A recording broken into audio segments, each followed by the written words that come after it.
મિત્રો good morning, નમસ્તે, જય હિન્દ, જય ભારત. કેવું છે આપ સૌ? મજામાં હશો?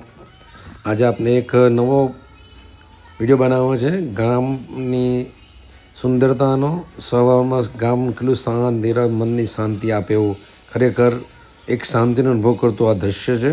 તો ચાલો આપણે જોવા જઈ રહ્યા છે.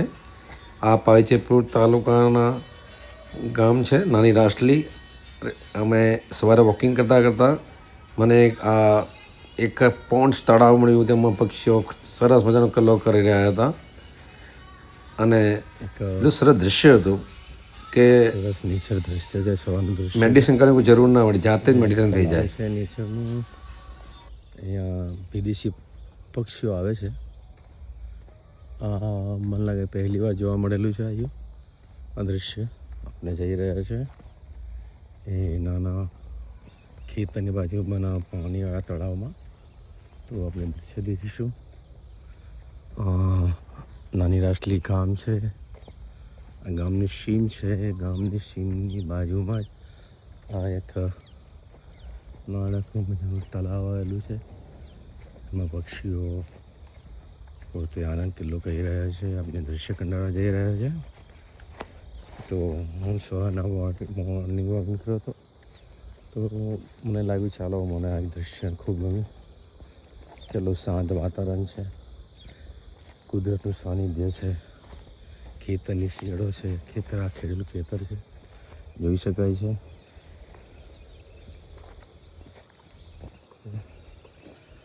અને આપણે ખેતરની બાજુમાંથી જઈ રહ્યા છે.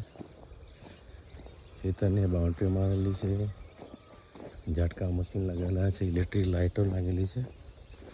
અહીંયા પક્ષીઓ અનાજ બગાડે છે એટલે આ રીતે અહીંયા ઝાટકા મશીનનો પ્રયોગ કરવામાં આવે છે જોઈ શકાય છે. આ ખેતરને રક્ષિત કરેલું છે ઝાટકા મશીનથી. તાર દેખી શકાય છે. અડે તો કરંટ લાગે.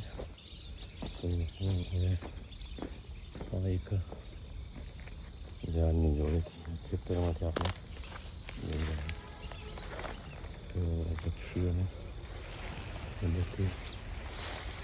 પક્ષી ઉડી ગયા.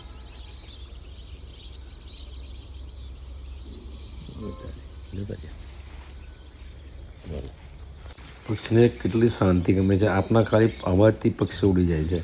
તો આપને ખરેખર એમની શાંતિમાં ભંગ ના કરવો જોઈએ. મને દુઃખ થયું, પણ એ વાતાવરણ એટલું શાંત અને એટલું સરસ હતું કે તમારે મેડિટેશન, ભગવાનનું સ્મરણ કરતા હોય એવું દૃશ્ય હતું. એકદમ નિર્ભય શાંતિ, ખૂબ શાંતિનો અનુભવ. ખરેખર આવી શાંતિ આપણને પૈસાથી નથી મળતી.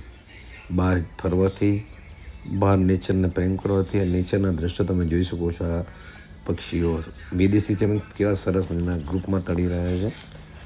તો મને દૂરથી દેખીને ત્યાં નજીક જવાનું મન થઈ ગયું અને હું એ રસ્તા પર ચાલી પડ્યો.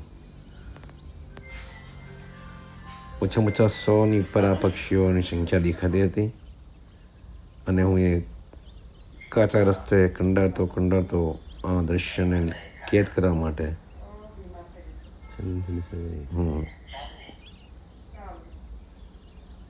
આવી ગયો છું. ના તમે જોઈ રહ્યા છો આ પક્ષીઓ કેટલા સરસ મજાનું શાંતિથી પોતાનો